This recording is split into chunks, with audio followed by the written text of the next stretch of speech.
Your daughter's 13? She's not our daughter. We've only known Tina for a few months. We're adopting her baby. I can't.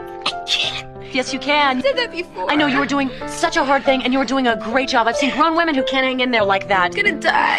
No, you're not. You're doing beautiful. Come on, bear down. She's so pretty. Yes, she is, but it's also a huge responsibility. Not that much. I have a baby, and it is an impossible job. You never think you're doing well enough. My mom will help.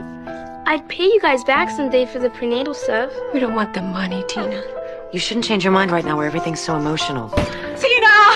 My baby! I want to keep her. Well, of course you do, baby. Mira, look at that pretty face. Yes. Muchísimo. All right, I gotta break this down because scenes like this are exactly why America has such backwards ideas about adoption. First of all, nurses should never be in a position where they are literally trying to talk a woman out of parenting her own child. That is an unconscionable thing to do. Number two, these hopeful adopters who are let down by a woman deciding to parent her own child are not victims. Adoption agencies deliberately put hopeful adopters into hospital rooms because they know it is harder for a woman to choose to parent her own child when she has to confront people who she'd in essence be letting down and whose hearts she'd be breaking by deciding to raise her own kid. It's actually kind of insane people accept this behavior from adoption agencies. Adoption agencies know some of these hopeful adopters will not have their hearts broken and adoption will happen because of this coercion. But adoption agencies also know many of these hopeful adopters will have their hearts broken, and adoption agencies send them into hospital rooms knowing that heartbreak will happen to many of them because of the fact that it makes an adoption more likely to happen. And my final point, I think it's a little bit telling that the show is communicating that it's a tragedy a 13-year-old black girl and her mother are going to raise her child together instead of that child being sent off to rich white strangers. That's kind of how we look at adoption in America. If you're rich and white, you're a more worthy parent than the other.